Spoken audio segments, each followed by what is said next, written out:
ഇല്ല, കൂട്ടിട്ടൊന്നുമില്ല.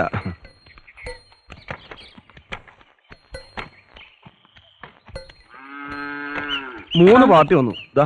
450 രൂപയാണ്. വേണ്ട, ജോസ് വെച്ചോ.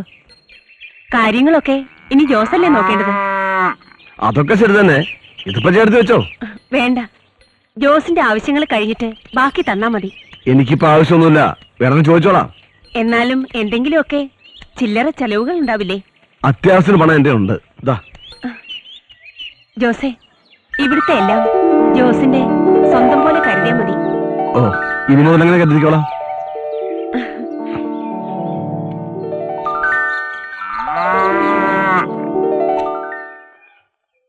എന്നാൽ അങ്ങനെ ആട്ടെ.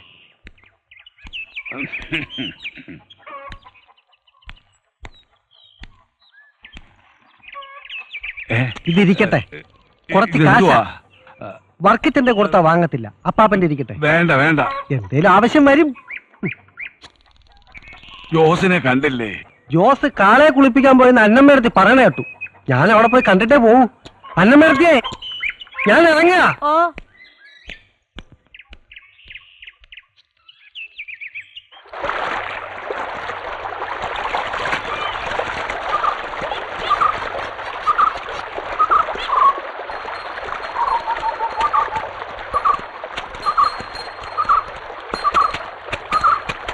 അലക്ക് കഴിഞ്ഞ് വണ്ണാത്തിക്ക് പെണ്ണ് കെട്ടാൻ നേരലെന്ന് പറഞ്ഞ പോലെ ആയല്ലോ. എന്താ ജോസേ, വന്നപാടെ കെട്ടും പൂട്ടും ഒക്കെ ആയോ? ചേലക്കര വന്നിട്ട് നിനക്ക് കോളയല്ല, ഒരു 50-55 കിലോ വരും. എന്താ? പശുവിനെ രോഗം, കുളമ്പ് രോഗം. ഇനി ഉള്ള തൂക്കം കുറയണ്ട്, നോക്കിയാ കൊള്ളാം. വിക്കൂല എന്ന് പറഞ്ഞ പശുവാ. തൂക്കം കുറഞ്ഞപ്പോ കുറഞ്ഞ വിലക്ക് വിറ്റു. എല്ലാ പശുവിന്റെയും ഗതി ഇങ്ങനെ. കൊടുക്കില്ല എന്ന് പറയുകയും ചെയ്യും, കൊടുക്കാൻ നമ്മൾ അറിയാണ്ട് കൊടുക്കുകയും ചെയ്യും.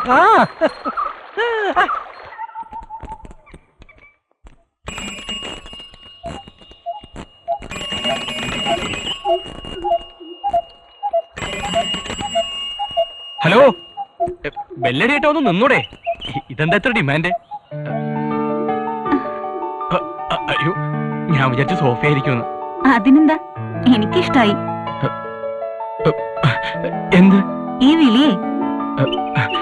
അതല്ല, ഞാൻ ലിസീനെ തെറ്റിദ്ധരിക്കരുത്. ഋഷിയറിന് എന്തിനാ എത്ര പേടി? ഞാനാരോടും പറയാനൊന്നും പോകുന്നില്ല, മനസ്സിൽ വെച്ചാ പോരെ. എന്ത്? എന്തും.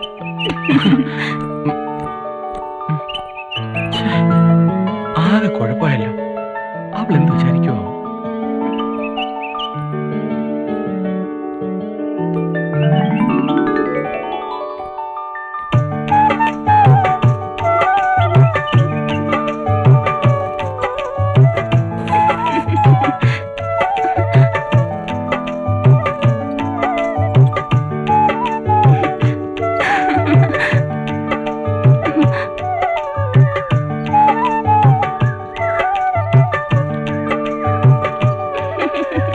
അയ്യോ, ഋഷിയുടെ വെള്ളം.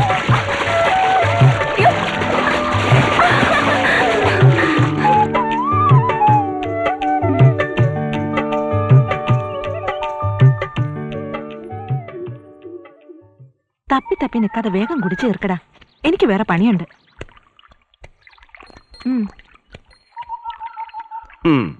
മൂസൊക്കെ പറഞ്ഞെങ്കിലും ഇത്ര കിളപ്പമുള്ളതാണെന്ന് ഞാൻ വിചാരിച്ചില്ല.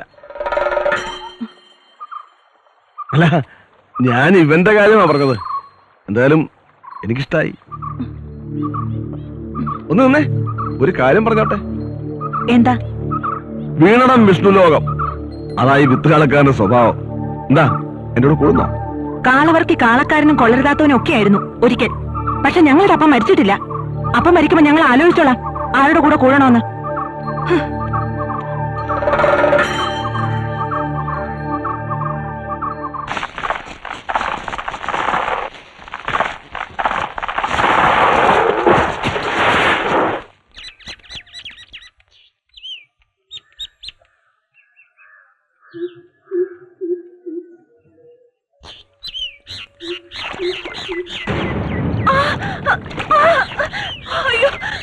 എന്താ?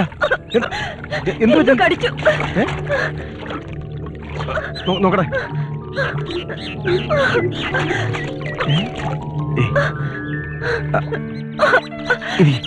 ഇരിക്കോട്ട്.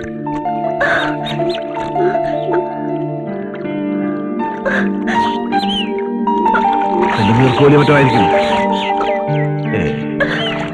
സാരമില്ല.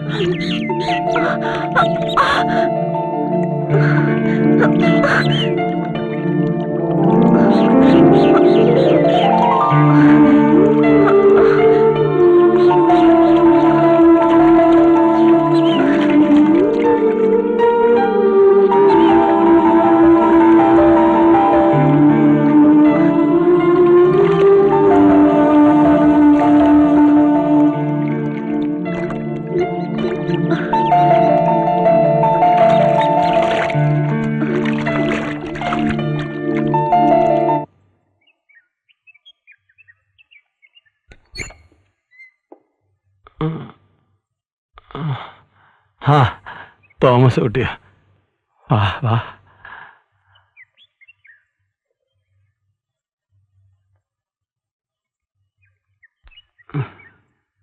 എന്റെ മോൻ നന്നായി പഠിച്ച് വലുതായി ഈ വീട് പുലർത്തണം. പുഴയിൽ പോയി മീൻ പിടിച്ച് സമയം കളയരുത്. അപ്പൻ എന്താ നേരത്തെ എന്നോട് ഇങ്ങനെയൊന്നും പറയാതിരുന്നത്? അപ്പന് മോനോട് ഇതൊക്കെ നേരത്തെ പറയണമെന്നുണ്ടായിരുന്നു. പക്ഷെ അപ്പനെ കുറിച്ച് അമ്മയും മക്കളും അങ്ങനല്ലോ കരുതിയിരിക്കുന്നത്. ഞാനൊരു മുരടനല്ലേ, മുരടൻ. മോനെ നീ കടയിൽ പോകുന്നില്ലേ? ദാ അമ്മ വിളിക്കുന്നു, മോൻ പോ.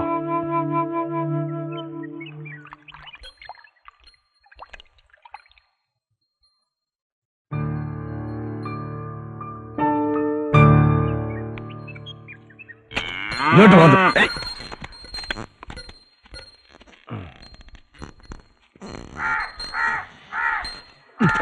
ഹലോ, എങ്ങനുണ്ട് ജോസ നമ്മുടെ ചേലക്കരയിലെ താമസമൊക്കെ? തരക്കേടില്ല. കൊച്ചി അടുത്തായതുകൊണ്ട് കൊതുക് ഇത്തിരി കൂടുതലാ. തനിച്ച് കിടന്നാ ഉറക്കം വരത്തില്ലല്ലയോ? അങ്ങനെയൊന്നുമില്ല.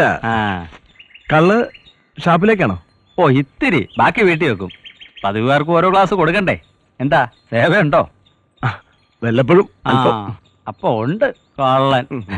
ആ തോട്ടിനക്കര എന്റെ വീട്. സന്ധ്യയാകുമ്പോ അങ്ങോട്ട് പോര്, ആരും അറിയത്തില്ല. വരണേ.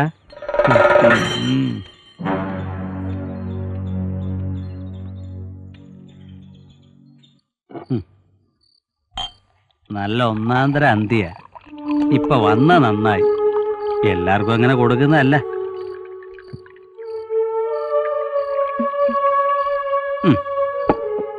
പിടിച്ചാട്ടെ. കേട്ടോ ഓമനെ, നല്ല ഒന്നാന്തരം കാളക്കാരനാ. ഒരർത്ഥത്തിൽ വർക്കിച്ചേട്ടോ ഒന്ന് പിന്നെ നിക്കണം അല്ലേ? നീ കണ്ടിട്ടില്ലല്ലോ? ഇപ്പം കണ്ടു. ആ കണ്ടോ? എങ്ങനുണ്ട്? കൊള്ളാം. കള്ളത്ര ശീലല്ലല്ലയോ? കള്ളായോണ്ടാ? ആ എനിക്ക് അപ്പോഴേ തോന്നി. ഞാനൊരു മിലിറ്ററി കരുതിയിട്ടുണ്ട്. നല്ല സ്വയംഭ സാധനമാ. നീ അതിങ്ങ് എടുത്തേടി. ത്രിഗുണനാ ജോസേ, ത്രിഗുണൻ. അതാ ഇഷ്ടം. കല്യാണം കഴിച്ചിട്ടില്ല, ആള് ഫ്രഷാ.